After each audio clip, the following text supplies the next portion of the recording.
ఎందుకంటే water is life, నీరు జీవాధారం. దేశాల మధ్య రాష్ట్రాల మధ్య పోరాటాలు యుద్ధాలు జరుగుతాయంటే నీళ్ళ కోసం జరిగిన సందర్భాలు ఎన్నో ఉంటాయి. నీరు ఎంత ముఖ్యమైందో మనం చిన్నప్పుడు సింధు నాగరికత గురించో పుస్తకాల్లో చదువుకున్నప్పుడు ఎక్కడ నీరు ఉంటుందో అక్కడ నాగరికత ఉంటుందని కూడా చదివేవాళ్ళం. ఇవాళ తెలంగాణ ఉద్యమం పుట్టింది కూడా నీళ్ళ నుంచే పుట్టింది. సో అంత ప్రాధాన్యత కలిగినటువంటి నీళ్లకు సంబంధించి ఈ రాష్ట్ర ప్రభుత్వము గుడ్లప్పగిచ్చి చూస్తూ రాష్ట్ర ప్రయోజనాలు తీవ్రంగా దెబ్బతింటుంటే, రాష్ట్రానికి తీరని నష్టం జరగబోతుంటే ఈ రాష్ట్ర ప్రభుత్వం పూర్తిగా విఫలం చెందుతూ ఉంది. అందువల్ల అట్లాంటి ఒక ప్రధానమైనటువంటి అంశం మీద ఈరోజు మేము మాట్లాడాలనుకుంటా ఉన్నాం. ఇలా కాంగ్రెస్ ప్రభుత్వం అధికారంలోకి వచ్చిన తర్వాత రాష్ట్ర సాగునీటి ప్రయోజనాలు కాపాడడంలో పూర్తిగా విఫలం చెందింది రేవంత్ రెడ్డి ప్రభుత్వం. నాడు సమైక్య ఆంధ్రప్రదేశ్లో సీమాంధ్ర నాయకుల వల్ల తెలంగాణ ప్రాంతానికి తీవ్రమైన నష్టం జరిగింది. నేడు స్వరాష్ట్రంలో కాంగ్రెస్ పాలకుల వల్ల, కాంగ్రెస్ నాయకుల రూపంలో ఈ రాష్ట్రానికి తీవ్రమైన నష్టం వాటిల్తా ఉంది. ఉమ్మడి పాలనలో కొనసాగిన జలదోపిడి నేడు కాంగ్రెస్ పాలనలో కూడా మళ్ళీ మొదలైంది. ఆనాడు ఉమ్మడి రాష్ట్రంలో కూడా ఇదే తెలంగాణ కాంగ్రెస్ నాయకుల చేతగాంతనం వల్ల, ఇదే తెలంగాణ కాంగ్రెస్ పార్టీ నాయకుల యొక్క పదవుల కోసం పెదవులు మూసిన తీరు వల్ల ఆనాడు స్వరాష్ట్రంలో తీవ్రమైన నష్టం జరిగింది. నేడు కూడా మరి గురుదక్షిణ చెల్లించుకుంటున్నారా, పదవులు కాపాడుకోవడానికి పాకులాడుతున్నారా, కారణాలు ఏమైనా కూడా ఈ రాష్ట్రానికి, ఈ రాష్ట్ర ప్రజలకు శాశ్వత ద్రోహానికి ఈరోజు కాంగ్రెస్ పార్టీ పాల్పడతా ఉంది. ఒకటి కాదు, రెండు కాదు, శాశ్వతంగా 200 టీఎంసీల గోదావరి జలాలను తరలించుకుపోయేటువంటి కుట్ర జరుగుతూ ఉంది. గోదావరి బంకచెర్ల ప్రాజెక్ట్ ఏదైతే ఆంధ్రప్రదేశ్ ప్రభుత్వం తలపెట్టిందో, ఈ ప్రాజెక్టు నిర్మాణం వల్ల తెలంగాణకు తీవ్రమైన నష్టం జరగబోతూ ఉంది. పైకి ఏం మాట్లాడుతున్నారు, ఏముంది ఏదో సముద్రంలో కలిసే నీళ్లు తీసుకుపోతే తప్పేంది అని మాట్లాడుతూ ఉన్నారు. మరి గోదావరిలో అన్ని నీళ్లు ఉన్నదే నిజమైతే, సముద్రంలో కలిసే నీళ్ళు అయితే మరి తెలంగాణ రాష్ట్ర ప్రభుత్వము గోదావరి మీద ప్రాజెక్టులు చేపడితే ఎందుకు మోకాలడ్డం పెట్టినరు? తెలంగాణ ప్రభుత్వం చేపట్టిన ప్రాజెక్టులను రద్దు చేయాలని, అనుమతులు ఇవ్వొద్దని ఆ రోజు కేంద్ర ప్రభుత్వానికి లేఖల మీద లేఖలు ఎందుకు రాసినరు? ఇదే చంద్రబాబు నాయుడు గారి ప్రభుత్వము ఆ రోజు కాళేశ్వరం ప్రాజెక్టుకు మనకు అన్ని అనుమతులు వచ్చినాయి. ఒకటి, అన్ని ప్రాజెక్టుకు రావాల్సిన సిడబ్ల్యూసి నుంచి 9 డైరెక్టరేట్ల నుంచి తెచ్చాం, ఎన్విరాన్మెంట్ క్లియరెన్స్ తెచ్చాం, లాస్ట్కు టీఏసీ ద ఫైనల్ క్లియరెన్స్ కూడా ఆ రోజు మేము తెచ్చుకున్నాం. ఇదే తెలుగుదేశం ప్రభుత్వం ఆనాడు 2018లో అధికారంలో ఉన్నప్పుడు కేంద్ర జలవనరుల శాఖకు రాసిన ఉత్తరం ఇది. ఇందులో చాలా స్పష్టంగా ఏం రాస్తారంటే, Kaleshwaram project unilaterally without approval from FRMB, Apex Council or CWC against the provisions under section 84(3), 85D of AP Reorganization Act 2014. As per 11th schedule at para 7 of AP Reorganization Act 2014, no new projects based on water resources arrived at based on appropriate dependability criteria on Godavari or Krishna rivers can be taken up by the state of Telangana or state of Andhra Pradesh without obtaining sanction from Apex Council. ఇది మీరు రాసిందే. అయితే ఆ రోజు కేంద్ర ప్రభుత్వం కాళేశ్వరం కొత్త project కాదు, Pranahita Chevella కొనసాగింపే Kaleshwaram project అని చెప్పి ఆ రోజు కాళేశ్వరానికి కేంద్ర ప్రభుత్వం అన్ని అనుమతులు కూడా ఇచ్చింది. ఇట్లా చాలా ఉత్తరాలు రాశారు. చివరికి మనం తుమ్మిళ్ళ లిఫ్ట్ ఇరిగేషన్, మన భక్త రామదాస్ లిఫ్ట్ ఇరిగేషన్ కట్టాం గోదావరి మీద. భక్త రామదాస్ అనేది కూడా ఆల్రెడీ ఉన్న ఆయకట్టే, అది ఎస్ఆర్ఎస్పిలో భాగంగా ఉన్న ఆయకట్టుకు టేలెండ్కు నీళ్లు రావడం లేదని మనము చిన్న లిఫ్ట్ పెట్టి పాలేరు నియోజకవర్గానికి నీళ్ళు ఇచ్చాం.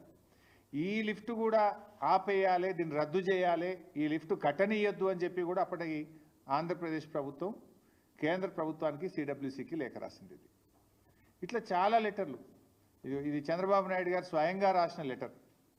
మీరు పాలమూరు ఎత్తిపోతల పథకానికి అనుమతి ఇవ్వద్దు, దిండి ఎత్తిపోతల పథకానికి అనుమతి ఇవ్వద్దు, ఇది కొత్త ప్రాజెక్టు, మీరు ఎట్లా స్టార్ట్ చేస్తారు, దీన్ని ఆపాలి అని చెప్పి స్వయంగా చంద్రబాబు నాయుడు గారు ఆయన ఓన్ హ్యాండ్ రైటింగ్తో రాసిన లెటర్. సరే, ఇట్లా ఇవన్నీ ఒకటి కాదు రెండు కాదు, ఆంధ్రప్రదేశ్ ప్రభుత్వం రాసిన 20-30 లెటర్లు ఇవి. తెలంగాణ ప్రాజెక్టులకు అడ్డుపడుతూ తెలంగాణ ప్రాజెక్టులను నిలిపివేయాలని, అనుమతులు ఇవ్వొద్దని, మీరు ఎట్లా కడతారని కోర్టుల్లో కేసులు వేశారు, కేంద్ర ప్రభుత్వం దృష్టికి తీసుకుపోయినారు, గ్రీన్ ట్రిబ్యునల్లో కూడా కేసులు వేసిండ్రు. అయితే ఈరోజు మరి నేను అడుగుతా ఉన్నా, గోదావరి బనకచెర్ల ప్రాజెక్టు కొత్త ప్రాజెక్టు కాదా? అసలు కేంద్ర ప్రభుత్వం ఎందుకు నిద్రపోతూ ఉంది? ఈరోజు మన రాష్ట్రంలో ఏపీ రీఆర్గనైజేషన్ యాక్ట్ తర్వాత ఇటు తెలంగాణలోనైనా అటు ఆంధ్రప్రదేశ్లోనైనా కొత్త ప్రాజెక్టు చేపట్టాలంటే కేఆర్ఎంబి, జిఆర్ఎంబి అనుమతి తీసుకోవాలి. ఆ నదీ పరివాహక ప్రాంతంలో ఉన్నటువంటి రాష్ట్రాల నుంచి అంతర్రాష్ట్ర ఒప్పందం జరగాలంటే నదీ పరివాహక ప్రాంతంలో ఉండే అన్ని రాష్ట్రాలు ఒప్పుకోవాలి. నంబర్ 3, ఏపీ రీఆర్గనైజేషన్ యాక్ట్ ప్రకారంగా ఎపెక్స్ కౌన్సిల్లో కొత్త ప్రాజెక్టు అనుమతి పొందాలి. Number 4, central water commission clearance తీసుకోవాలి. నంబర్ 5, ఎన్విరాన్మెంట్ క్లియరెన్స్ తీసుకోవాలి. ఏ అనుమతి కూడా లేదు ఇప్పుడు. గోదావరి బనకచెర్ల ప్రాజెక్టుకు ఏ అనుమతి లేదు. నేను పైన చెప్పిన దాంట్లో ఏ ఒక్క అనుమతి లేకుండా నియమ నిబంధనలన్నీ బుల్డోజ్ చేస్తూ కేంద్రం జుట్టు తన చేతుల్లో ఉంది అని చెప్పి ఇష్టారీతిన రాత్రికి రాత్రి ప్రాజెక్టు రూపకల్పన చేసి ఇవాళ టెండర్లు పిలిచి ముందుకు పోతా ఉన్నారు. ఇది ఎక్కడి పద్ధతి అని నేను అడుగుతా ఉన్నా. అంటే మేము కాళేశ్వరం కడతానో, భక్త రామదాస్ కడతానో, మేము పాలమూరు కడతానో, దిండి కడతానో, ఆ రోజు కేంద్ర ప్రభుత్వానికి లేఖలు రాస్తారు, సిడబ్ల్యూసికి లేఖలు రాస్తారు, గ్రీన్ ట్రిబ్యునల్లో కేసు వేస్తారు, హైకోర్టులో కేసు వేస్తారు, సుప్రీంకోర్టులో కేసులు వేసి మోకాలు అడ్డం పెట్టే ప్రయత్నం చేస్తారు. కానీ ఇవాళ మీరు మేము కట్టిన అన్నీ కూడా పాత ప్రాజెక్టులు. పాలమూరు అయినా ఉమ్మడి ఆంధ్రప్రదేశ్లో స్టార్ట్ చేసిందే, కాళేశ్వరం అయినా ఉమ్మడి ఆంధ్రప్రదేశ్లో స్టార్ట్ చేసిందే. కానీ మీరు ఇలా కొత్త ప్రాజెక్టును నియమ నిబంధనలన్నీ కూడా ఉల్లంఘించి ఇలా ఆంధ్రప్రదేశ్ కడతా ఉంది. ఇది జరుగుతూ ఉంటే మరి మన ముఖ్యమంత్రి గారు పోయినసారి అసెంబ్లీలో మాట్లాడిన రేవంత్ రెడ్డి బడ్జెట్లో మనకు గుండు సున్నా పెట్టినరు, మన ప్రాజెక్టులకు అనుమతిస్తలేరు, మనకు ఏమీ రావడం లేదు, నేను నీతి ఆయోగ్ మీటింగ్ను బైకాట్ చేస్తున్నా అని చెప్పి అసెంబ్లీలో చెప్పిండు. ఏమిచ్చిండ్రు? నువ్వు కట్టమన్న మూసీ సుందరీకరణకు ఇదివరకు డిఫెన్స్ ల్యాండ్ రాలే. మూసీ సుందరీకరణ ప్రాజెక్టుకు ఇప్పటికీ అదేది వరల్డ్ బ్యాంక్ నుంచి అప్పు తెస్తామంటే ఫైల్ రిటర్న్ కొట్టిండ్రు. ఏది నీ మెట్రో రైలుకి ఇంతవరకు అనుమతి వచ్చింది లేదు. నువ్వు ఆ రోజు బడ్జెట్లో అయితే గుండు సున్నా, నువ్వే నీతి ఆయోగ్ మీటింగ్ బహిష్కరిస్తా అన్నాడు. మరి నిన్న నేను పొద్దుగాలనే అందరికంటే ముందు పోయి కూర్చున్నాడు. నేను నీతి ఆయోగ్ మీటింగ్లో అందరికంటే ముందు పోయి రేవంత్ రెడ్డి రాత్రే పోయాడు, పొద్దుగాల ఫస్ట్ కూర్చున్నాడు, మంచి రాముడు మంచి బాలు లెక్క కూర్చున్నాడు. నేను అనుకున్నా దీని గురించి మాట్లాడతాడేమో, ఈ గోదావరి బంకచెర్ల ప్రాజెక్టును గట్టిగా ఎదిరించడానికే పోయిండేమో, నిలదీయడానికే పోయిండేమో ప్రధానమంత్రిని నేను అనుకున్నా. కానీ చూస్తే అసలు ఈ ప్రాజెక్టు గురించి మాట్లాడిన సందర్భం కూడా లేదు. ప్రధానమంత్రిని వ్యక్తిగతంగా కలిసి కూడా ప్రెస్ నోట్ రిలీజ్ చేస్తే దీని మీద మాట్లాడిన పరిస్థితి లేదు. ఏం జరుగుతూ ఉంది? రేవంత్ రెడ్డి మాట్లాడాడు, ఉత్తమ్ కుమార్ రెడ్డి అయితే అసలే మాట్లాడాడు. ఏం చేస్తున్నట్టు? నీటిపారుదల శాఖ మంత్రి ఏం చేస్తున్నట్టు? ముఖ్యమంత్రి ఏం చేస్తున్నట్టు? ఈ రాష్ట్రానికి ఇంత తీవ్రమని నష్టం జరగబోతూ ఉంటే ఎందుకు స్పందించరు? ఇవాళ మనకు గోదావరిలో 959 టీఎంసీల నీళ్లను బచావత్ ట్రిబ్యునల్ మన రాష్ట్రానికి ముఖ్యంగా తెలంగాణ ప్రాంతానికి కేటాయించింది. మరి ఆ 959 టీఎంసీలను మనం వాడుకోవాలి కదా. ఇవాళ పైకి ఏం మాట్లాడుతున్నారు? ఇవి సముద్రంలో కలిసే నీళ్ళు అంటున్నారు. సముద్రంలో కలిసే నీళ్లు కావివి. తెలంగాణ రాష్ట్రం వాటిని వాడుకోలేదు కనుక, పూర్తి స్థాయి వినియోగంలోకి తేలేదు కనుక ఆ నీళ్లు కిందికి ప్రవహిస్తూ ఉన్నాయి. రేపు తెలంగాణ 959 టీఎంసీలు పూర్తిగా వినియోగించుకుంటే అక్కడ నీళ్లు ఉండవు. దీని వెనుక ఉన్న కుట్ర ఏంది? ఇవాళ ఇప్పటికే ఆంధ్రప్రదేశ్ గోదావరి నది మీద ట్రిబ్యునల్ వేయాలని చెప్పి సెక్షన్ 3 కింద కేంద్ర ప్రభుత్వానికి కంప్లైంట్ చేసింది. సో గోదావరి ట్రిబ్యునల్ వచ్చే లోపే ఈ బనకచెర్ల ప్రాజెక్టును త్వరితగతిన నిర్మించి, ఆల్రెడీ ప్రజాధనం ఖర్చు అయిపోయింది, ఆల్రెడీ మేము ఖర్చు పెట్టేసినాము, దీనికి నీళ్లు కేటాయించండి అని చెప్పి ట్రిబ్యునల్ ద్వారా నీళ్లు తీసుకోవడానికి ఒక పథకం ప్రకారంగా జరుగుతున్న కుట్ర ఇది. ఎట్లా సాధ్యమైతే చెప్పండి? నిజంగా 959 నువ్వు పూర్తిగా వినియోగించుకున్నప్పుడు అప్పుడు నీళ్లు కిందికి పోతే దాన్ని లెక్క తేల్చాలి, దానికి సిడబ్ల్యూసీ ఉంది, హైడ్రాలజీ ఉంది, అన్ని క్లియరెన్స్లు తేవాలి కదా. ఏ క్లియరెన్స్లు లేకుండా వాళ్ళు కడుతూ పోతుంటే ఎందుకు రాష్ట్ర ప్రభుత్వం మౌనంగా ఉన్నది? ఎందుకు రాష్ట్ర ప్రభుత్వం దాన్ని అడ్డుకోలేకపోతున్నది? There are many forums. నిన్న నీతి ఆయోగ్లో రేవంత్ రెడ్డి ఎందుకు ప్రశ్నించలేదు నేను అడుగుతా ఉన్నా. ఇంకా బాధ కలిగే అంశం ఏంది? 8 ఎంపీలు కాంగ్రెస్ గెలిచే, 8 ఎంపీలు బీజేపీ గెలిచే. 16 ఎంపీలు గెలిస్తే ఏం లాభం ఈరోజు రాష్ట్రానికి? బడ్జెట్లో ఏమి రాదు. మన నీళ్లను కూడా తీసుకుపోతా ఉంటే బీజేపీ ఎంపీలు మాట్లాడరు, నా కాంగ్రెస్ ఎంపీలు మాట్లాడరు. పార్లమెంట్ను స్తంభింపజేయాలి కదా. ఏం చేస్తున్నట్టు బీజేపీ ఎంపీలు, కాంగ్రెస్ ఎంపీలు? ఎవరికి కూడా బాధ్యత లేదా? ఒకరు రాష్ట్రంలో అధికారంలో ఉన్నారు, ఇంకొకరు కేంద్రంలో అధికారంలో ఉన్నారు. కేంద్రంలో అధికారంలో ఉన్న వాళ్ళు చట్టాన్ని ఉల్లంఘించి పక్క రాష్ట్రం నీళ్లు తీసుకుపోయే ప్రయత్నం చేస్తుంటే కేంద్రంలో ఆ చట్టాన్ని అమలు చేయాల్సినటువంటి వాళ్ళు ఆపే ప్రయత్నం చేయరు.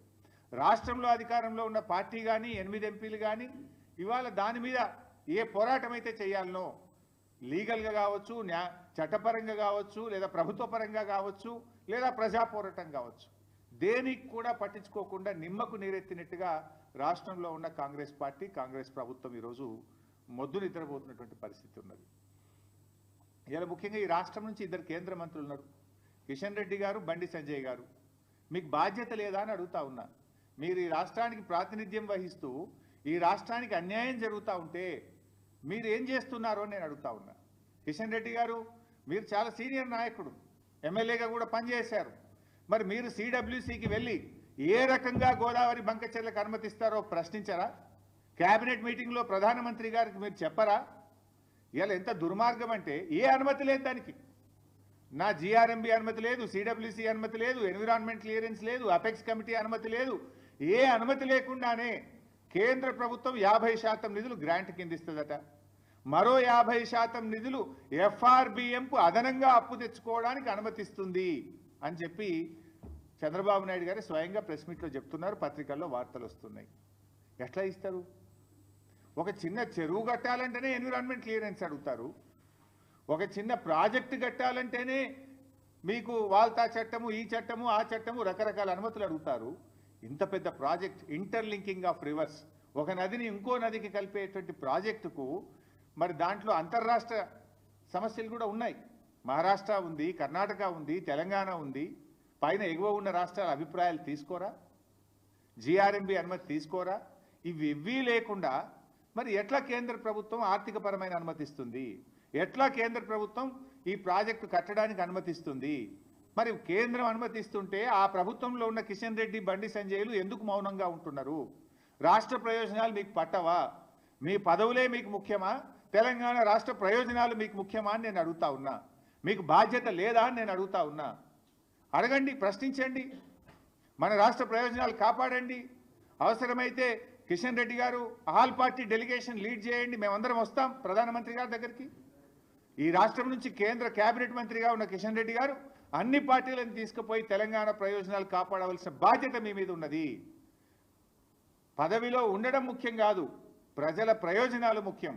ప్రజల యొక్క, ఈ రాష్ట్రం యొక్క ప్రయోజనాలు మీరు కాపాడలేకపోతే ఆ పదవిలో ఉండే అర్హత కూడా మీకు లేదు అని చెప్పి నేను మనవి చేస్తా ఉన్నా. ఎట్లా ఇస్తారు నిధులు? ఎట్లా ఇస్తారు? అసలు ఆ ప్రాజెక్టుకు జీరో పర్మిషన్స్, నైదర్ సిడబ్ల్యూసి, నార్ జిఆర్ఎంబి, నార్ ఎన్విరాన్మెంట్ క్లియరెన్స్, నార్ ఇంటర్స్టేట్ అగ్రిమెంట్, నథింగ్. ఇక దానికి ఏ రకంగా ఇస్తారు అని నేను అడుగుతా ఉన్నా. ఇంకా ఉల్టా బాధ కలిగే అంశం ఏంటంటే, తెలంగాణ ప్రభుత్వం అన్ని అనుమతులతో మనం కాళేశ్వరం ప్రాజెక్టును త్వరితగతిన పూర్తి చేయాలి, తెలంగాణ ప్రజల రైతుల దాహార్తిని తీర్చాలని చెప్పి మనము కేంద్ర ప్రభుత్వ సంస్థల నుంచి అప్పు తెచ్చుకున్నాం. ఇది ప్రైవేట్ బ్యాంకులు కాదు, రేవంత్ రెడ్డి లెక్క 170 కోట్ల బ్రోకర్ ఫీజు లంచం ఇచ్చి భూములు కుదబెట్టి షేర్ మార్కెట్లో తేలేమేం కేంద్ర ప్రభుత్వ సంస్థ ఆర్ఈసి పిఎఫ్సి దగ్గర మనం అప్పు తెచ్చినాం. తెస్తే ఇదే కేంద్ర ప్రభుత్వం ఇది ఎఫ్ఆర్బిఎం కంటే అదనంగా ఉన్నది అని రికవరీ పెట్టింది మన మీద. రికవరీ పెట్టింది కేంద్ర ప్రభుత్వం. మీరు అప్పు తెచ్చింది ఎఫ్ఆర్బిఎం పరిమితి దాటారు అని చెప్పి మనకేమో రికవరీ పెట్టారు. కానీ ఇప్పుడు ఆంధ్రప్రదేశ్కి ఏమంటున్నారు, మీకు 40,000 కోట్లు గ్రాంట్గా ఇస్తాం, ఇంకో 40,000 కోట్లు అదనంగా అప్పు తెచ్చుకోవడానికి ఎఫ్ఆర్బిఎం పరిమితులు దాటి కూడా మీకు పర్మిషన్ ఇస్తాం. అంటే ఆంధ్రప్రదేశ్కో నీతి, తెలంగాణకో నీతి. ఏం మేము భారతదేశంలో భాగంగా కాదా? మరి భారతదేశ అభివృద్ధిలో తెలంగాణ భాగస్వామ్యం లేదా? ఎందుకు తెలంగాణ పట్ల బీజేపీకి ఇంత కక్ష అని నేను అడుగుతా ఉన్నా. ఎందుకు బీజేపీ తెలంగాణ మీద పగబట్టింది అని నేను అడుగుతా ఉన్నా. ఇవాళ మీరు పోలవరం జాతీయ ప్రాజెక్ట్ ఇచ్చారు ఆంధ్రప్రదేశ్కు, సంతోషం, వి వెల్కమ్. మాకేం జలసీ లేదు. మాకెందుకు జాతీయ ప్రాజెక్ట్ ఇవ్వరు? మా పాలమూరు ఎత్తిపోతల పథకానికి ఎందుకు ఇవ్వరు? మా కాళేశ్వరంకి ఎందుకు ఇవ్వరు? మా సీతారామ ప్రాజెక్టుకి ఎందుకు ఇవ్వరు? ఆంధ్రప్రదేశ్కి ఆల్రెడీ పోలవరం జాతీయ ప్రాజెక్ట్ ఇచ్చారు. ఇప్పుడు రెండవది గోదావరి బండ్కచెర్లకు కూడా 80,000 కోట్ల రూపాయలు ఇస్తామంటున్నారు. దానికి 80,000 ఇస్తారు, పోలవరంకు 80,000 కోట్లు, దాదాపు 80,000 దాటుతుంది పోలవరం కూడా. అంటే 1,60,000 కోట్ల రూపాయలు ప్రాజెక్టుల నిర్మాణానికి ఆంధ్రప్రదేశ్కు సమకూరుస్తున్నారు. అందులో ఒక పై సంబంధం అన్న తెలంగాణకి ఇచ్చారా? 1%, 1,600 కోట్లని ఇచ్చారా అని అడుగుతా ఉన్నా నేను. ఇయ్యనప్పుడు 8 ఎంపీలు బీజేపీ గెలిచి ఏం ప్రయోజనం? 2 కేంద్ర మంత్రులు ఈ రాష్ట్రం నుంచి ఉండి ఏం ప్రయోజనం? మీరున్నది పదవులు అనుభవించడానికా, ప్రజలకు సేవ చేయడానికా? ఈ రాష్ట్ర హక్కులు కాపాడడానికా? ఈ రాష్ట్ర హక్కులు హరిస్తుంటే కళ్ళు మూసుకొని కూర్చోవడానికి ఉన్నారా అని చెప్పి నేను అడుగుతా ఉన్నా.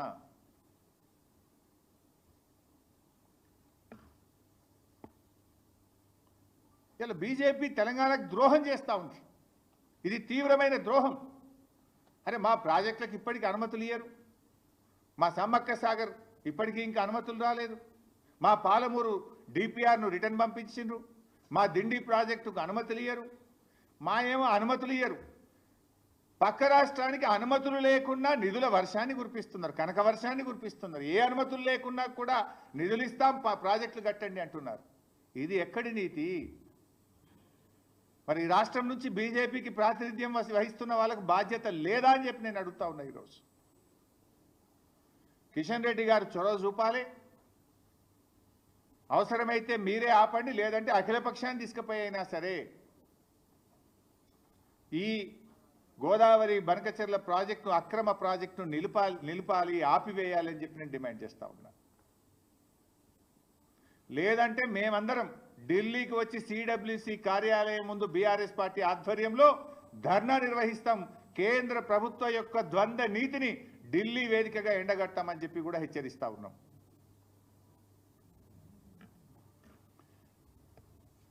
ఇవాళ కేసీఆర్ గారు చాలా ముందు చూపుతో ఆనాడు గోదావరి ట్రిబ్యునల్ వచ్చే ప్రమాదం ఉంది, కృష్ణాలో మనకు ఎక్కువ షేర్ వస్తుంది కనుక కృష్ణాలో మనకు స్కోప్ ఎక్కువ ఉందని 9 ఏళ్లు పోరాడి సుప్రీంకోర్టు మెట్లెక్కి కేసీఆర్ గారు సెక్షన్ 3ని కొత్త ట్రిబ్యునల్ను కృష్ణానది మీద సాధించారు.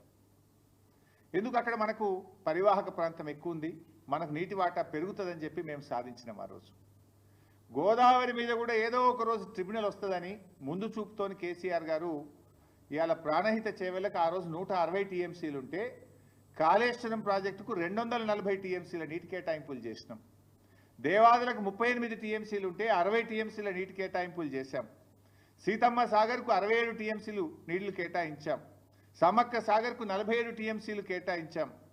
చెనాక కొరాటాకు 5 టీఎంసీలు, వార్ధా ప్రాజెక్టు తమ్మిడిహట్టి దగ్గర 20 టీఎంసీలు. ఇట్లా ఆ 969 టీఎంసీల మనకు నీటి కేటాయింపుల్లో దాదాపు 950 టీఎంసీలకు నీళ్లు కేటాయించి ప్రాజెక్టులను ప్రారంభించుకున్నాం. కొన్ని పూర్తి చేసుకున్నాం, కొన్ని ప్రాసెస్లో ఉన్నాయి. దాన్ని మీరు కొనసాగించి హక్కును కాపాడతారా? ఇవాళ నీవు ప్రాజెక్టు పూర్తి చేయలేదు, నువ్వు పూర్తిగా నీళ్లు వాడతలేవు కనుక నీళ్ళు కిందికి పోతున్నాయి. రేపేమంటారు? ట్రిబ్యునల్ వచ్చినప్పుడు అరే గన్ని 100,000 కోట్లు 80,000 కోట్లు పెట్టి కట్టింది కదా, ఆ ప్రాజెక్టును మూలకు పెడతామా?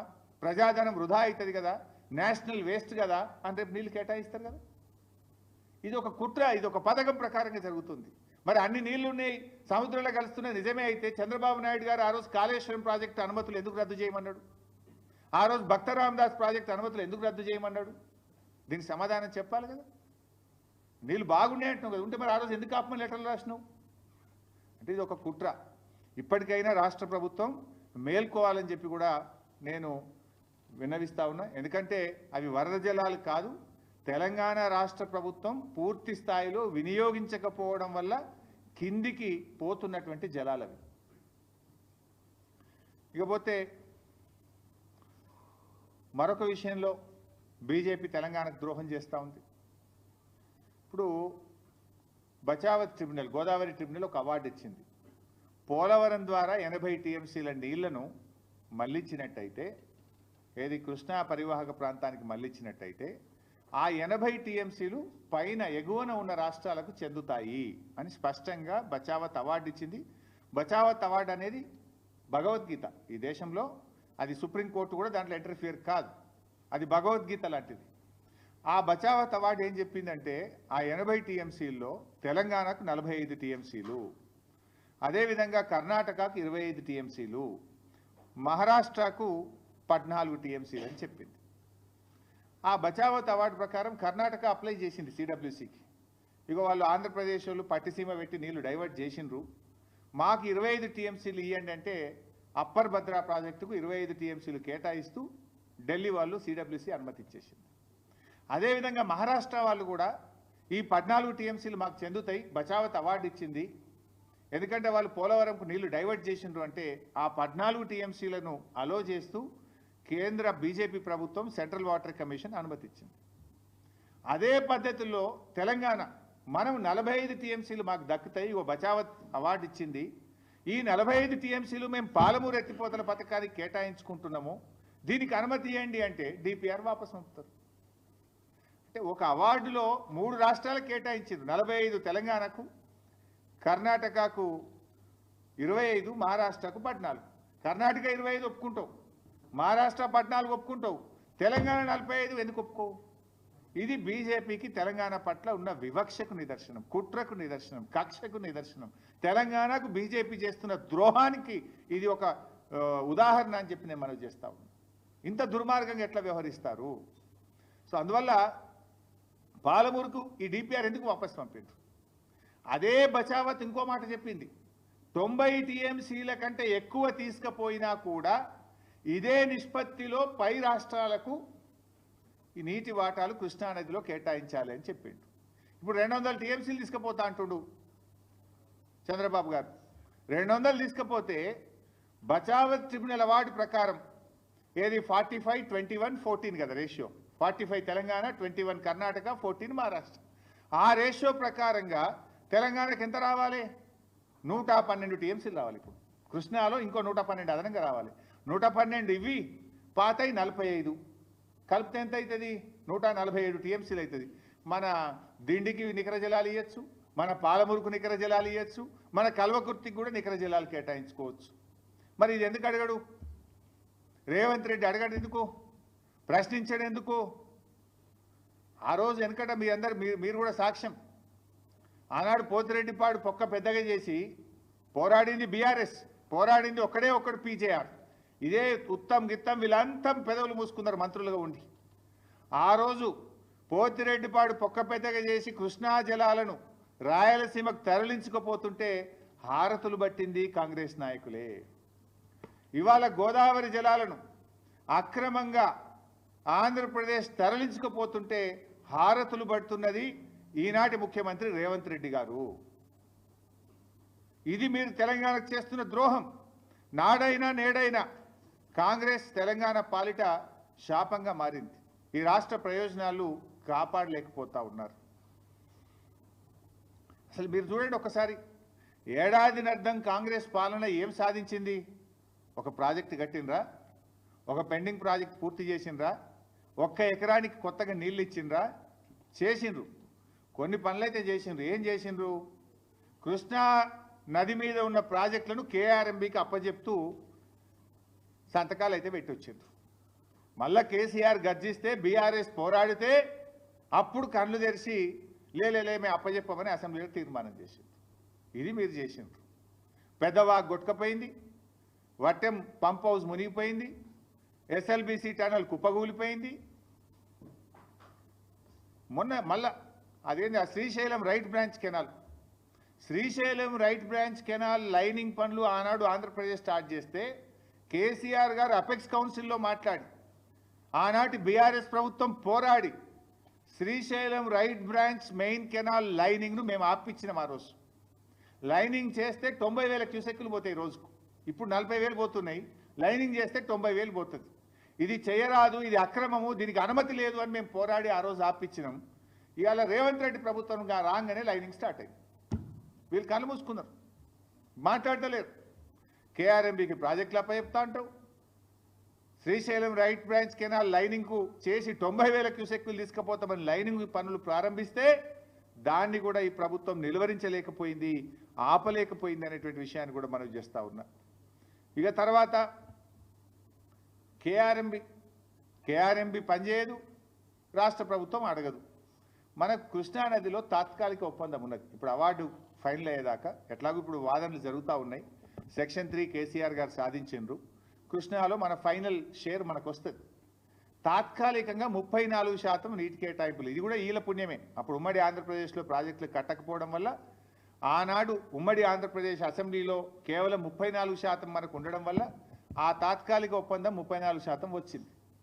34% జలాలు తెలంగాణ వాడుకునే హక్కును కలిగి ఉంటే ఈ రేవంత్ రెడ్డి ప్రభుత్వం యొక్క చేతగానితనం వల్ల, ఉత్తమ్ కుమార్ రెడ్డి ఉత్తుత్త మాటల వల్ల ఇవాళ తెలంగాణ 65 టీఎంసీల నీళ్లను తక్కువ వాడుకున్నది ఈ సంవత్సరం. We are able to use only 27%, ever lowest after formation of the state. Telangana రాష్ట్రం ఏర్పడ్డ తర్వాత ఏ సంవత్సరం కూడా కృష్ణానదిలో ఇంత తక్కువ నీళ్లను వాడలేదు. ఎప్పుడైనా 34, 35, 36, 38 వాడినాం. కానీ రేవంత్ రెడ్డి ప్రభుత్వం యొక్క పట్టింపు లేకపోవడమా, పరిపాలన సామర్థ్యం లేకపోవడమా, లేదా గురుదక్షిణ చెల్లించుకోవడంలో భాగమా, కారణం ఏదైనా 27% నీళ్లను మాత్రమే తెలంగాణ ప్రభుత్వం వాడుకున్నది. రోజు పెద్ద పెద్ద మాటలు మాట్లాడతావు కదా ఉత్తమ్ కుమార్ రెడ్డి, దీని మీద ఎందుకో మాట్లాడవు? చెప్పిందే చెప్పి అబద్ధాల పాట పాడుతుంటావు కదా కాళేశ్వరం మీద. ఇక్కడ నువ్వు ఫెయిల్ కాలేదా? నువ్వు అసెంబ్లీలో 6 ప్రాజెక్టులు పూర్తి చేస్తే 6,50,000 ఎకరాలకు ఇస్తాను నువ్వు మొదటి ఏడాది అర్థమైంది. 6,000 ఎకరాలకు కూడా నీళ్ళు ఇయ్యలే. అంటే ఇట్లా మీరు చూస్తే కేఆర్ఎంబీ మీద ప్రాజెక్టులు అప్పచెప్తారు. కృష్ణానదిలో మనకు 34% వాటా ఉంటే కేవలం 27% వాడి 65 టీఎంసీలు ఈ సంవత్సరం తక్కువ వాడుకున్నాం. అందువల్ల ఇలా ఖమ్మంలో పంటలు ఎండినాయి, నల్లగొండలో పంటలు ఎండినాయి, సూర్యాపేటలో పంటలు ఎండినాయి, మహబూబ్ నగర్లో పంటలు ఎండే పరిస్థితి ఏర్పడ్డది. ఉన్న నీళ్లను కూడా వాడుకోలేని చేతగాని దద్దమ్మ ప్రభుత్వం ఈ కాంగ్రెస్ ప్రభుత్వం. శ్రీశైలం రైట్ బ్రాంచ్ కెనాల్కు లైనింగ్ అయితే దాన్ని ఆపలేవు. ఇప్పుడు గోదావరి బనకచెర్ల స్టార్ట్ చేస్తే దాని మీద కూడా కనీసం నిలువరించలేని పరిస్థితిలో ఉన్నావు. మరి నాకైతే అర్థం కాలే, నీతి ఆయోగ్ ఎందుకు పోయినావు నువ్వు మొన్న అసెంబ్లీలోనే చెప్తివి వీళ్ళు బడ్జెట్లు ఏమి ఇస్తలేరు, మన ప్రాజెక్టులకు అనుమతి ఇస్తలేరు, నేను నీతి ఆయోగ్ బైకాట్ చేస్తున్నా, శాసనసభ అంతా సపోర్ట్ చేయాలంటే మేము కూడా బలాలు కొట్టినాం. అబ్బా ముఖ్యమంత్రి తెలివికి వచ్చిండు, మొదట్లో బడేబాయి చోటబాయి అన్నాడు, బడేబాయి చోటబాయిల బంధం అర్థమైనట్టుంది, ఇప్పుడు కళ్ళు తెరిచిండు అని నేను అనుకున్నా. మరి నేను ఎందుకు ఉరికినావు? నువ్వు పోయినావు, నువ్వు కనీసం మాట్లాడినావా నీతి ఆయోగ్లా? ఏంది ఏదో అధికారులతో ఉత్తరాలు రాపించి చేతులు దులుపుకోవడం కాదు రేవంత్ రెడ్డి. బీఆర్ఎస్ పార్టీ తరఫున మేము స్పష్టమైన డిమాండ్ని నీ ముందు పెడతా ఉన్నాం. ఏదో నువ్వు పైన అధికారులతో చీఫ్ ఇంజనీర్తో ఉత్తరం రాయించి మేము అపోజ్ చేసినామని చేతులు దులుపుకుంటే ఊరుకోం. మేము అవసరమైతే మా అధ్యక్షుడు కేసీఆర్ గారి ఆలోచన మేరకు పెద్ద ఎత్తున ప్రజా పోరాటానికి బీఆర్ఎస్ పార్టీ సిద్ధమవుతుంది. ఆనాడు జల పోరాటం చేసినాం తెలంగాణ ఉద్యమంలో. నీళ్ల కోసం ఇలా ఉద్యమించింది తెలంగాణ, నీళ్ల కోసం పోరాడింది తెలంగాణ. కానీ తెచ్చుకున్న తెలంగాణలో అప్పనంగా 200 టీఎంసీలు ఇలా ఆంధ్రప్రదేశ్ తీసుకుపోతుంటే ఈ రాష్ట్రంలో అధికారంలో ఉన్న కాంగ్రెస్ ప్రభుత్వం దాన్ని నిలువరించడంలో, దాన్ని ఆపడంలో, రాష్ట్ర ప్రయోజనాలు కాపాడడంలో పూర్తిగా వైఫల్యం చెందింది అని ఎంతో బాధతో నేను చెప్తా ఉన్నా ఈరోజు. అందువల్ల మేము బీఆర్ఎస్ పార్టీ పక్షాన సూటిగా కొన్ని డిమాండ్లు పెడతా ఉన్నాం. రేవంత్ రెడ్డి గారు ఇవాళ ఈ విషయం మీద సీరియస్నెస్, ఈ రాష్ట్రం యొక్క సీరియస్నెస్ కేంద్రానికి తెలవాలంటే, బీజేపీ మీద ఒత్తిడి తేవాలంటే వెంటనే అఖిలపక్ష సమావేశాన్ని పిలవాలని చెప్పి బీఆర్ఎస్ పార్టీ డిమాండ్ చేస్తూ ఉంది. నంబర్ 2, ప్రత్యేక అసెంబ్లీ సమావేశం పెట్టి గోదావరి బనకచెర్ల ప్రాజెక్టును తెలంగాణ రాష్ట్రం తీవ్రంగా వ్యతిరేకిస్తుందని అసెంబ్లీలో చర్చించి అసెంబ్లీలో ఏకగ్రీవ తీర్మానం చేసి కేంద్ర ప్రభుత్వానికి పంపాలని చెప్పి మేము డిమాండ్ చేస్తూ ఉన్నాం. అదేవిధంగా సుప్రీంకోర్టుకు వెళ్ళాలి. ఇప్పుడు కేసీఆర్ గారు సెక్షన్ 3 తెచ్చిండు. ఎందుకు? It's the right of our state.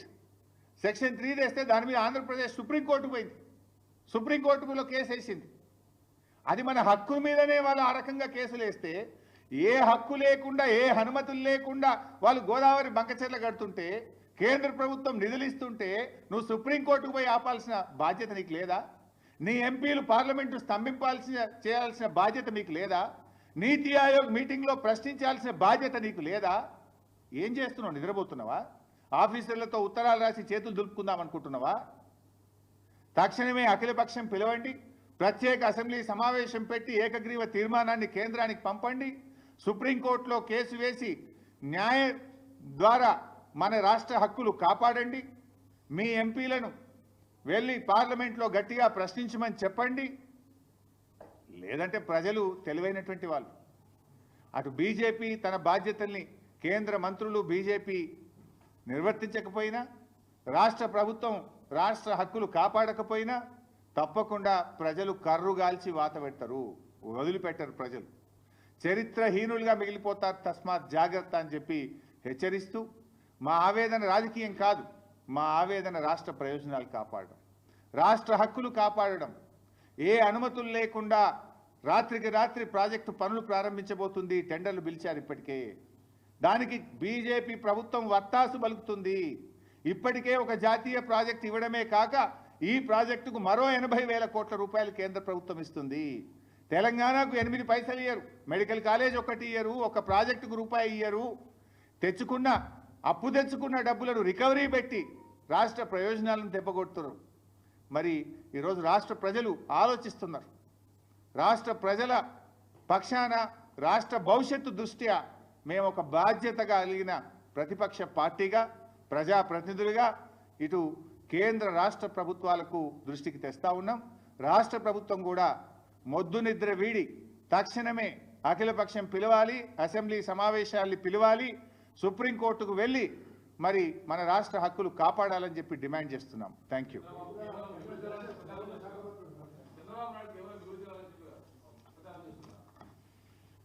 ఒకవేళ అవి మిగులు జలాలైతే తెలంగాణ తెచ్చుకున్న కాళేశ్వరం ప్రాజెక్టును అనుమతులు రద్దు చేయాలని ఎందుకు అడిగారు? భక్త రామదాస్ ప్రాజెక్టుకు అనుమతులు ఇవ్వొద్దని ఎందుకు అడ్డుకున్నారు? మిగులు జలాలైతే మరి మా ప్రాజెక్టులు పాలమూరుకు మిగతా ప్రాజెక్టులకు నీటి కేటాయింపులు ఎందుకు ఆపుతున్నారు? మీరు సహకరించాలి కదా. మీరు ఆ రోజు ఎందుకు లెటర్ల మీద లెటర్లు రాసి మా ప్రాజెక్టులు అడ్డుకున్నారు? సమాధానం చెప్పండి. అవి మిగులు జలాలు కావు. తెలంగాణ ప్రభుత్వం మనకు కేటాయించబడిన 959 టీఎంసీలను పూర్తిగా వినియోగించకపోవడం వల్ల కిందికి పోతున్నటువంటి జలాలు.